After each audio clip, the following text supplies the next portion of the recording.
Why does the NFC South continually stink? The New Orleans Saints shouldn't compare themselves to the worst division teams. This is the Hunt Palmer Show. I am James Skrmetta, the face of the franchise. Quick caveat, quick detour. Remember a few weeks ago, ladies and gentlemen, I mentioned that I was chosen out of all the content creators, all the beat writers, everybody. I was chosen by a YouTube channel called You Don't Know Ball to talk about the New Orleans Saints and to preview the season. Well, that episode dropped. That episode did drop on their YouTube channel. I would really appreciate it if you went and watched it. It's about 45, 50 minutes long. These two young hombres asking me questions, rapid fire. I had no prep, as you all know, no notes, no nothing, and I absolutely lit the place on fire. Let's go ahead and watch a sneak peek, shall we? Look, talking about the Panthers. The Panthers shouldn't even be in the NFC South. They should be in a division with Meg Thee Stallion, Cardi B, and Nicki Minaj because they are ass. That's it. So the Panthers are horrific. They are nowhere near the other three teams in the NFC South. They are off the charts bad. That organization, I do feel bad for the Panthers fans. No hate, Panthers fans. All right, don't come after me. You gotta call it how it is. Gotta call it how it is. Look, I'm rooting for y'all. It is what it is. Unbelievable. There you go. A lot of goofs, a lot of gaffes on that. There is going to be a content creator from every single NFL team featured on that YouTube channel to preview their season. I want to have the most views. Why? Because I know we have the best community on YouTube. So go on over there, watch the video, comment. I will be in that comment section replying just like I'm in my comment section replying. Go comment that you are watching it over there from here. Now, let's talk about the here and now, shall we? Let's talk about me. Let's talk about the face of the franchise. Let's talk about the New Orleans Saints. Let's talk about Hunt Palmer. I'm just kidding. Let's not talk about Hunt Palmer. But let's react to the show.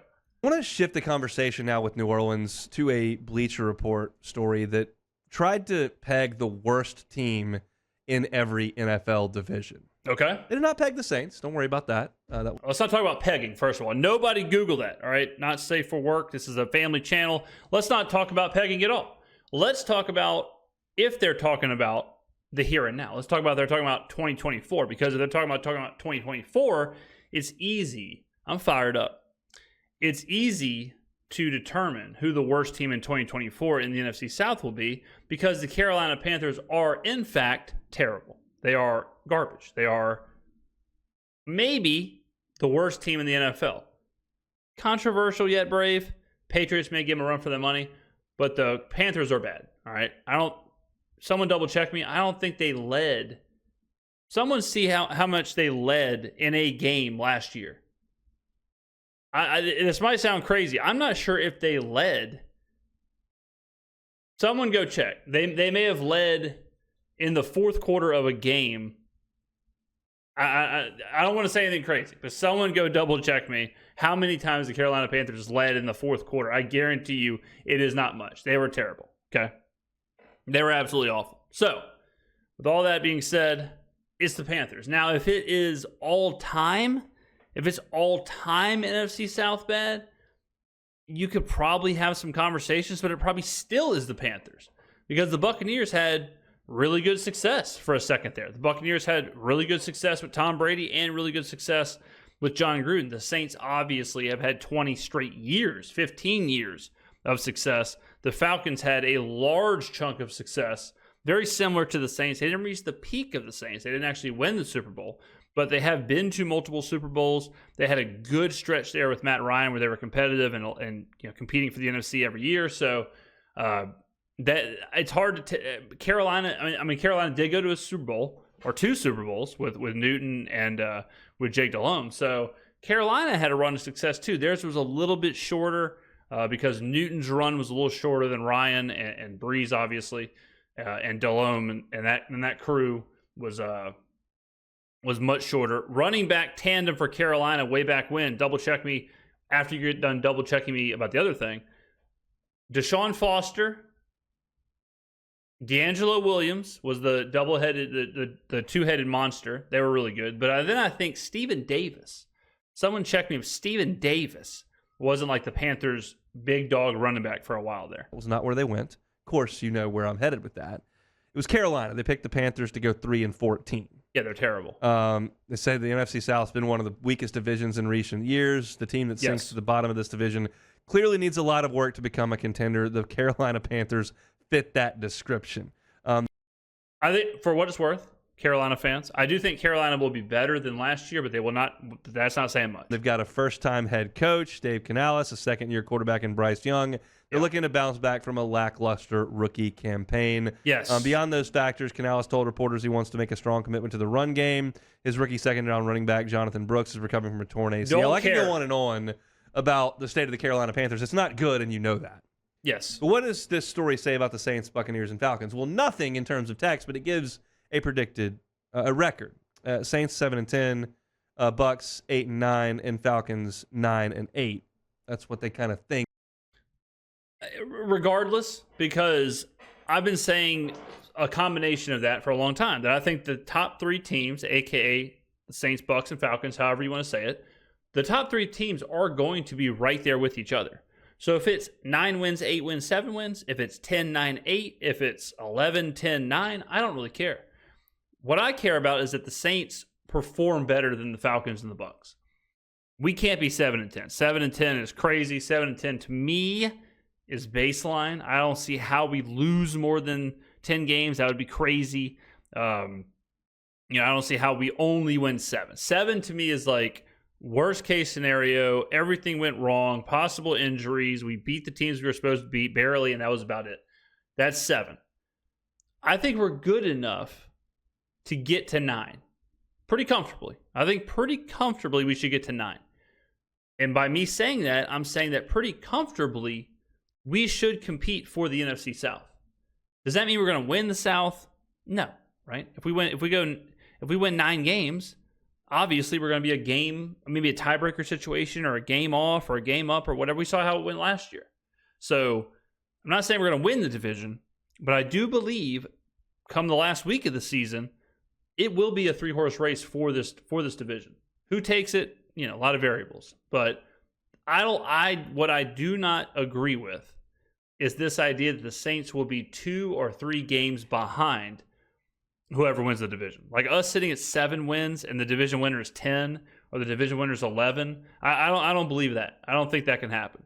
So if we win 8 games, division winner wins 9, okay, whatever. But I think we will be in that conversation at the end of the year. Of this division moving forward. And that's very similar to the way things looked last year. And last year at this time, we looked at the South and we were looking at the Saints and going, this is a bad division. Yeah. Saints can win this division, get into the mix, get into a playoff situation. Maybe you get a home game, you win the division, and all of a sudden you're playing a really meaningful game in the second round of the playoffs. Like that could be an exciting deal.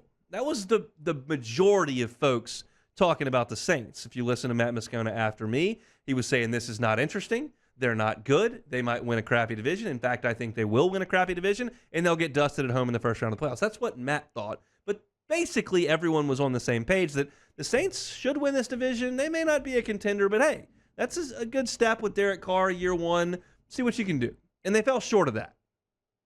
It's easy in the NFL. First thing you do, rank the quarterbacks. If you rank the quarterbacks in a division, you probably are going to come pretty close to ranking the division.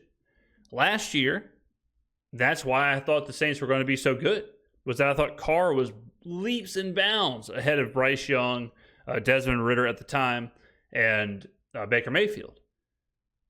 I was close. I think Carr is leaps and bounds better than them, certainly better than Bryce Young, and certainly better than Desmond Ridder.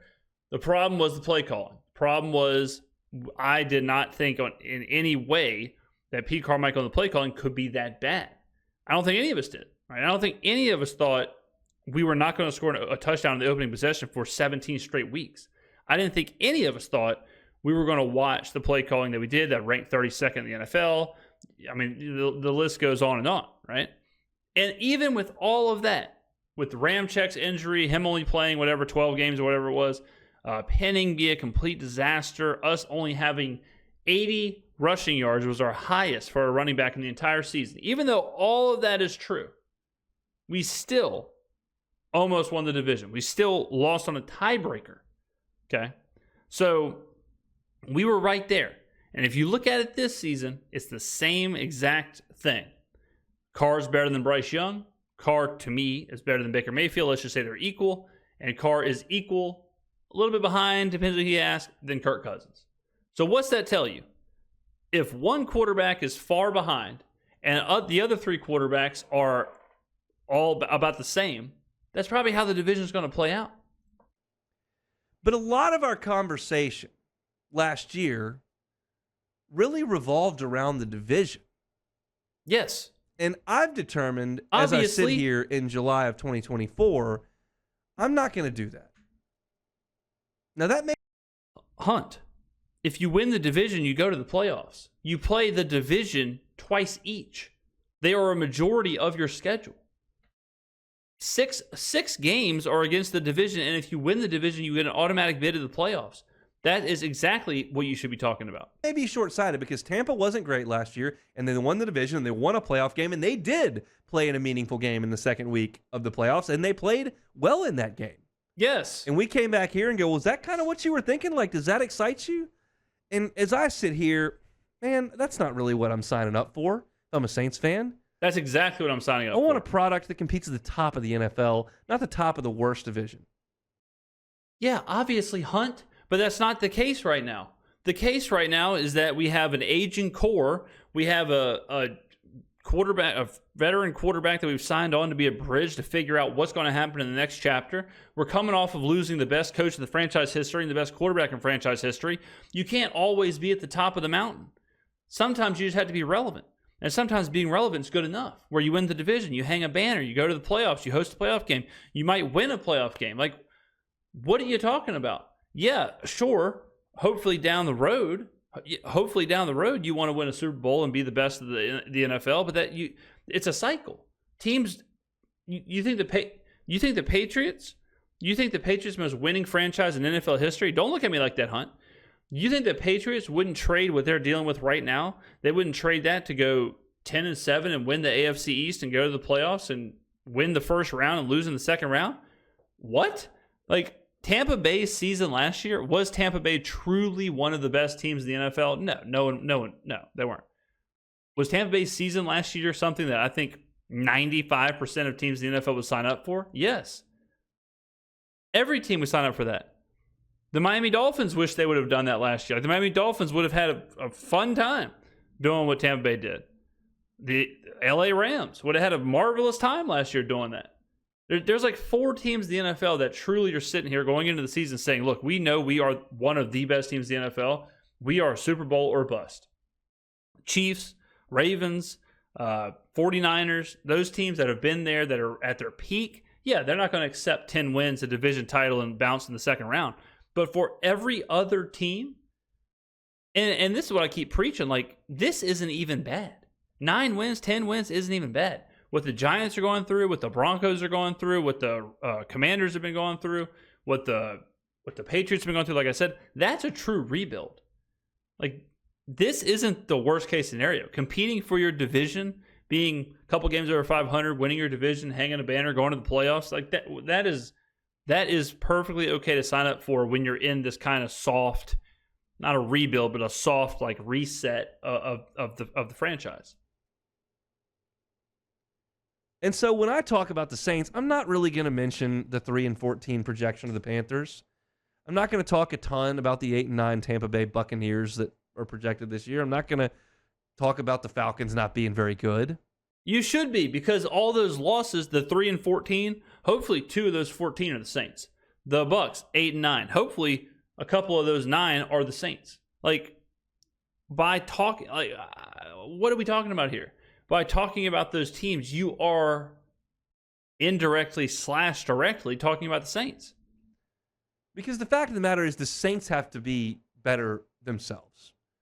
Let's yes, not obviously water this whole thing down and not talk at all about Dallas and not talk at all about San Francisco and not talk at all about some of the teams in the NFC that are actually good. Not San Francisco, obviously. Green Bay should be good this year, one would think.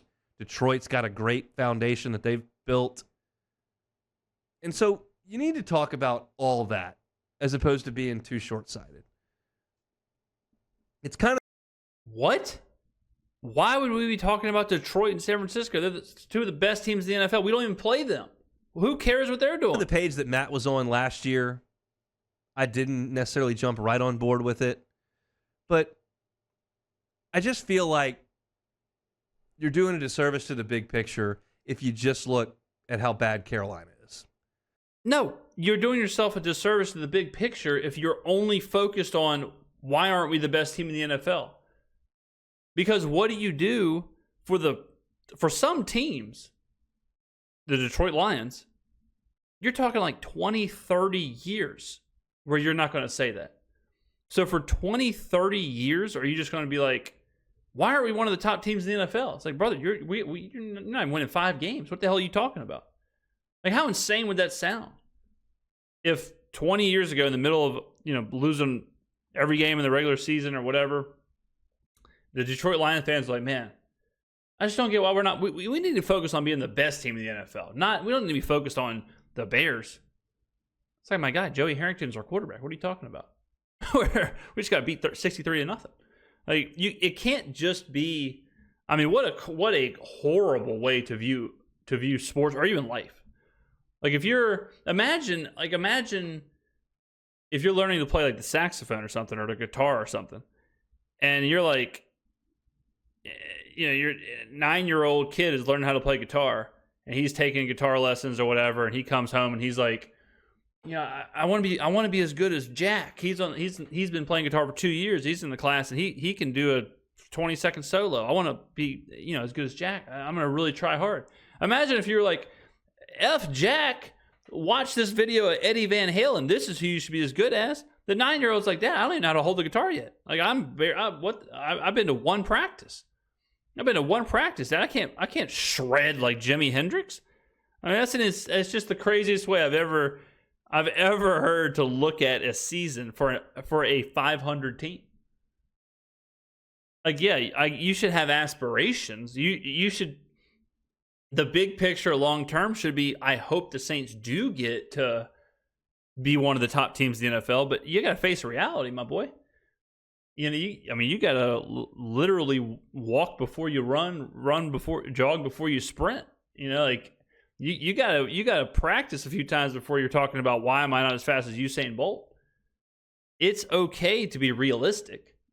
Yes, do I hope the Saints catch lightning in a bottle like Nick Foles in Philadelphia did, and the Saints, go to the Super Bowl this year and we go on a magical Super Bowl run and I'm sleeping in the middle of Bourbon Street? Yes, obviously. But am I going to sit here and say I think the Saints should go undefeated this year because that's what we should strive for? Am I going to go on You Don't Know Ball and do my interview and say, well, guys, I know y'all asked me what I think my season preview is, but we should be aspiring to be the San Francisco 49ers. So I'm going to say the Saints win 14 games. They'd delete the video. They'd go ask somebody else. They'd go ask someone else to be the featured creator, not the superstar. So keep your aspirations. Like, aspirations are good, but be realistic too, ladies and gentlemen. It's okay to enjoy the small steps.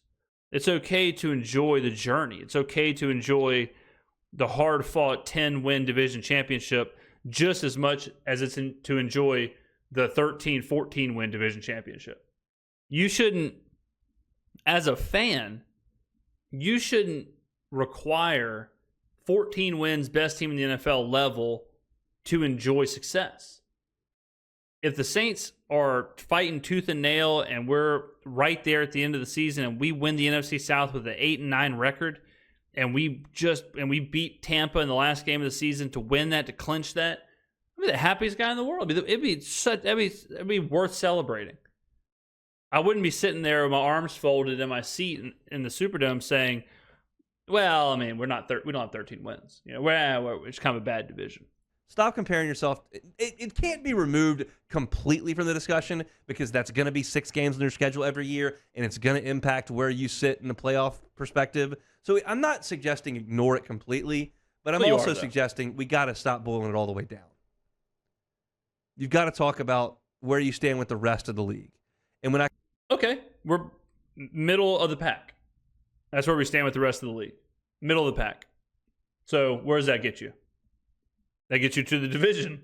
Because if you're middle of the pack, the next question is, well, can you win your division? Consistently pull up pieces written by folks outside of New Orleans, outside of the NFC South, that are talking about the Saints in regards to the entirety of the league, and you're sitting there at 21st in this, 25th in this, 28th in this, 16th in this. I don't care that you're better than Carolina and Tampa in that regard. You're not close to the top, and that's where the focus needs to be. That is where the focus is, but you can't, every single team's focus is to the top. You can't all get to the top. It takes a while. It takes drafting a quarterback or signing a quarterback. It takes the right coach. It takes the right personnel. Everyone's aspiration is that, but there's a journey. Like there's a journey. There's a process. There's seasons. There's stuff you have to go through. You can't just aspire it, achieve it. It's not that easy. So just in kind of as we're close to the end of summer, by the way. Like as I sit here and I get ready to start really diving into the Saints, you realize that next week we've got SEC Media Days, and we'll talk about that a lot. And then the Saints are going to report. Those rookies are going to be there in Southern California. We're getting pretty close to that. Oh, yeah. So when we start diving into this, I've taken the approach this summer into the fall. Let's not judge this as a 4-team league. Let's judge it a 32-team league. It is literally a 4-team division, and the winner of that 4-team division goes to the playoffs. So there's a reason that the standings aren't just 1 through 32, and the top 12 go to the playoffs. And right now, while you might be 1 or 2 out of 4, you're closer to 24 out of 32, and that ain't it. Ask the Tampa Bay Buccaneers last year if it was it, because they were probably ranked, 16th going into last week of the season. They won the division, beat the Eagles. Great year. Ask Baker Mayfield's bank account. Baker Mayfield has 100 million reasons why winning the division is pretty sweet. So quibbling over whether or not you're second in the division, first in the division, third in the division, that doesn't matter. It does. Big picture. Got to be closer to the top 10 in the league. How do you get there? Winning the division. Winning the division, going to the playoffs, getting playoff experience. That's how you do it. That's the way we've got to frame discussions about this New Orleans Saints team. You can laugh at the Falcons for screwing things up. That's fine. Part of it. You can laugh at the Panthers and their owner for being a joke right now, and that's part of it too. You can doubt Baker Mayfield, and that's all fine and good. But again, let's start looking outside of that. And I just don't have overwhelming optimism. But as I always say, August can breed that. Get some reports out. Preseason looks okay. We'll see. Get off to a decent start. But as of right now, kind of changing my mindset. I don't care how they stack up against Tampa. How do they stack up against San Francisco? Horribly. Good news, San Francisco's not in the division. We don't even play them this year. So why the hell would I care how they stack up against San Francisco? Let's talk a lot about that. Hey, it's on. Thanks for watching. Wow, that made absolutely no sense at all. Thank God I'm here at ESPN 1045. Give me a call. Good Lord have mercy.